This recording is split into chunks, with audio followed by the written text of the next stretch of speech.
I had a few friends in high school. I wasn't popular at all because I was a bookworm and quiet every year in high school. I became more antisocial, and most of my friends were gaming friends I met online. And my other friends were lifelong friends I had since I was little. I never really had a best friend, even though I've never really met anyone I felt could understand me, and I felt I could 100% trust my freshman year. But there was a new kid who rode my bus. He started talking to me every day and sitting next to me on the bus, and we became good friends. Or so I thought. He instantly became a popular kid because he was a star midfielder on the soccer team, and everyone liked him once he started going to school here. We didn't like him. There's a class together, but he introduced me to some of his friends at lunch and he let me sit with them. I'm used to sitting alone, so I'm happy to be accompanied. But it didn't take long for me to realize that all those kids were fake towards me, and we were just pretending to be friends. So be it, my friend. I know they all think I'm weird, but at the same time, I have a glimmer of hope that they actually like me because most of them are actually nice to me. At first they were nice to me. I have to say, as weeks went by, I felt closer to everyone, especially the new kid named Mason. He told me one morning on the bus that everyone at our lunch table likes me, that they only have one problem with me. They think I'm gay, I'm gay, but at the time I didn't. I didn't tell anyone about my sexuality, not even to my own mother, so I was really confused about how they knew I was gay. I looked at Mason and then I told him that I was gay. He stared at me with a confused look on his face, and he asked me if I was joking when he realized I was serious, kicking me out of the chair and telling me to stay away from him. I told him I was just kidding, that I wasn't gay, even though I was gay. I just didn't want to lose my friends. I thought he would accept me, so that's why I told him I was just kidding.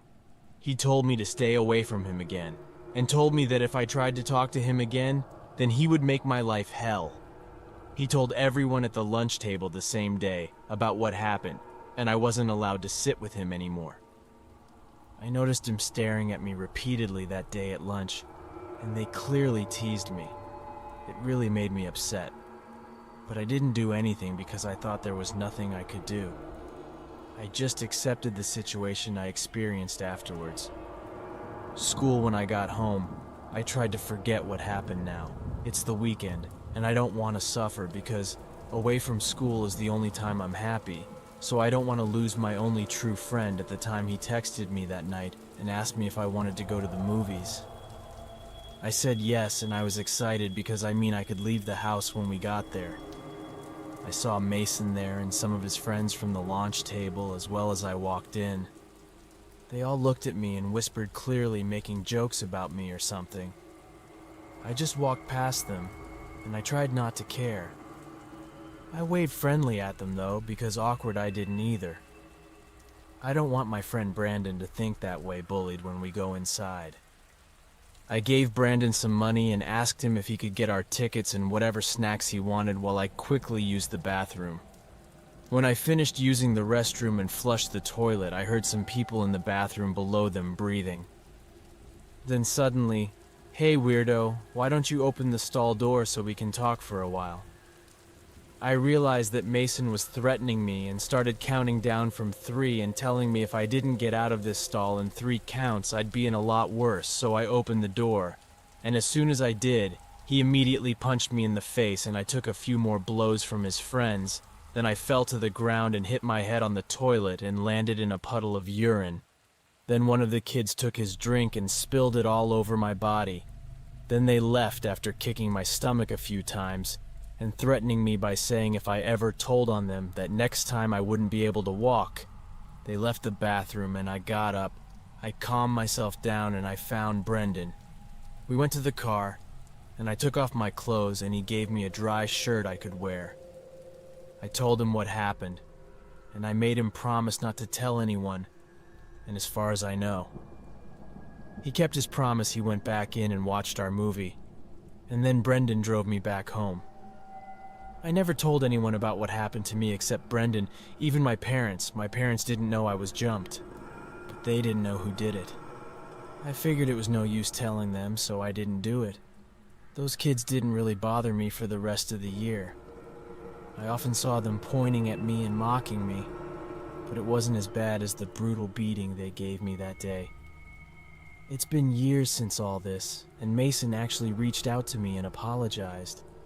He sent me a very long and wise message on Facebook, and I'm not sure how I feel about it, so I didn't reply. I appreciate his apology, but I can't. I don't really feel the need to forgive him. I'm in college now, and since then I've found friends who are much better, and I haven't experienced any bullying at all. People have been very accepting of me, and the fact that I'm gay, and I'm happier than ever.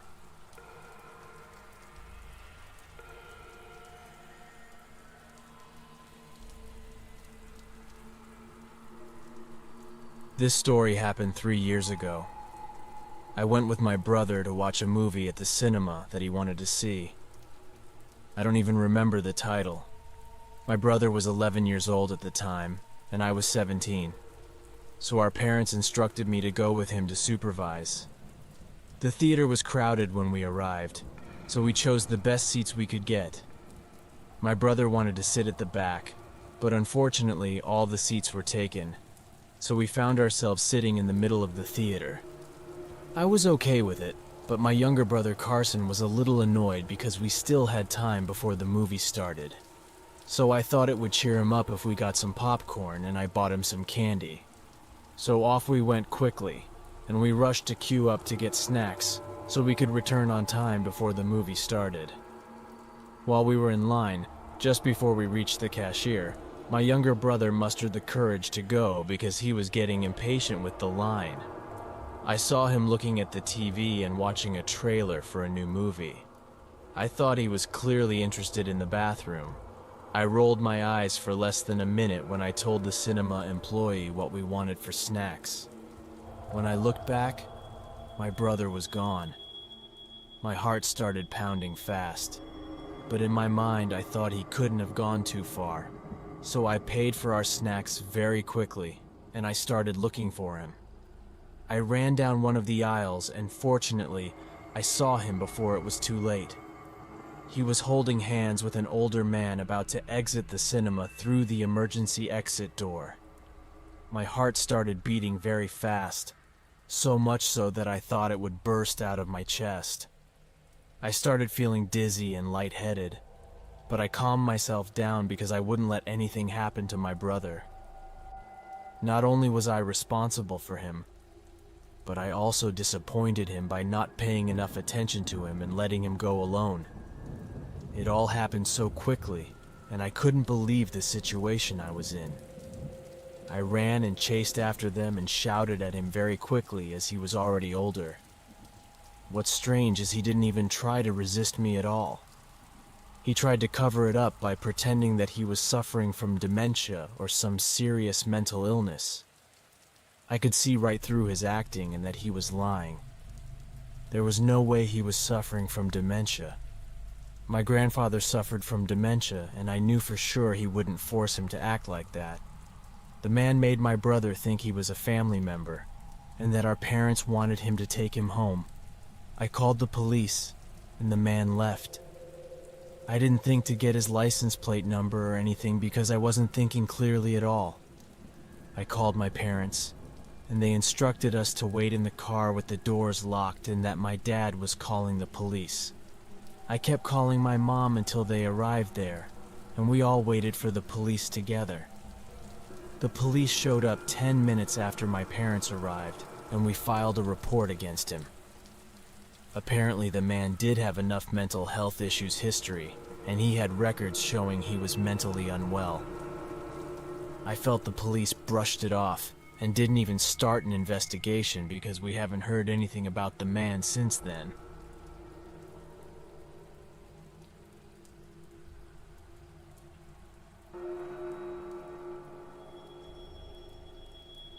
My friend and I wanted to watch a movie at the cinema.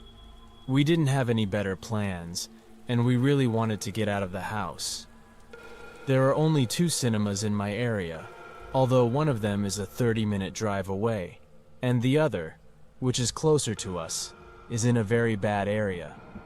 But my friend wanted to go there because it's close to a rundown mall, and he wanted to take some specific photos as he likes photography and was working on a project. I really wanted to go to the other cinema, but in the end, I agreed, so I didn't want to argue. I had been to the cinema before with my friends when I was much younger, maybe about 7 or 8 years ago, but the area has gotten much worse since then in terms of crime, drugs, violence, and the like. When we got there, it felt like a ghost town. There were only fewer than 10 cars there, and because it was a cold and foggy night, it added to the eeriness and atmosphere of the place. As I mentioned before, the cinema is connected to this mall, which is practically abandoned. At least half of the stores have been completely closed. I don't even know why they keep the mall or cinema open if I'm serious. The only reason most people seem to come here is if they're planning something nefarious.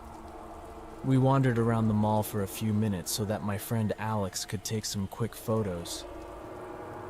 I started feeling uneasy and really wanted to go watch the movie, so we headed to the small cinema located on the road leading to the most dangerous part of town called Hamilton Avenue. I don't need to explain specifically about this part of town. Trust me when I say it's actually dangerous and completely unsafe, especially on a night like this for two 18-year-old kids. Alex wanted to take more photos, but I was ready to search for our movie, so we could finally sit down and get ready to watch it. When we opened the theater door and went inside, we immediately saw that there wasn't a single person there. I didn't expect many people or anything. I just didn't expect us to be the only ones watching the movie. The movie hadn't started yet, and we still had at least 5 minutes until the previews stopped playing, so I thought maybe more people would show up. It didn't matter to me if there wasn't anyone else there. I just thought it was kind of weird. Plus, we hurried to the back of the theater and sat on the last row of seats away from the screen. We started watching the movie and everything was fine until about an hour after the movie started. Alex said he had to go to the bathroom and he would buy some snacks for us. I almost went with him because I didn't want to be alone in the theater. I was really enjoying the movie, and I didn't want to make this situation awkward or make my friend think I was still a baby, so I stayed in the theater when Alex was about to leave. And he was halfway down the stairs, I saw someone raise their head and stare at Alex for the rest of the time he walked. Alex didn't notice the man at all, although I kind of crouched down in my seat as he leaned because I really didn't want the man to see me. And then he looked back at me. Direction. I don't know if he could see me or not, but he stared at me for a full minute. Something was wrong. I almost ran out of the theater. My anxiety was paralyzing me. We would have realized if someone was watching the movie, right? It was strange that this man appeared out of nowhere, whether he was like crouching all the time or hiding under the seats or something. I didn't have much time to process my thoughts before he stood up and started walking toward me. He was at least 50 years old and not taller than me and very skinny. He was wearing very old, dirty clothes. He first started by talking to me and asking simple questions like how old I was, what my name was, and where I was from. I completely ignored him, but he started raising his voice at me. He tried to make me leave the theater with him, and he wanted me to go to his car. He took out $300 and said, "Here you go, sweetheart. All you have to do is whatever I say for 10 minutes, and the $300 is yours." That's when I told him that I wasn't interested, and I told him that he was making me uncomfortable, and I respectfully asked him to leave me alone. Then he pulled out a pair of handcuffs and some duct tape and waved it in front of my eyes. His eyes told me that he also had a knife that he tried to intimidate me into doing what he wanted, but I just stalled with him for as long as I could, pretending to be dumb by asking him stupid questions. I was just trying to distract him while I waited for Alex to come back. The old man then put his hand on my leg and reassured me that everything was okay and not to be afraid. Then he kept insisting that I go to his car with him. Fortunately, Alex showed up, and he told the man to leave me alone. He rushed out of the theater to inform a staff member about it, and they called the police. One of the people working there said that the same person kept sneaking in even after being banned from the theater and harassing young girls who were alone. I think he was really apprehended this time, so hopefully it will stop him from coming back.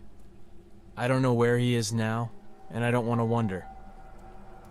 We left the cinema early that night without finishing the movie, so the whole situation ruined the evening. I haven't been to that mall or cinema since then, and I don't plan to go again.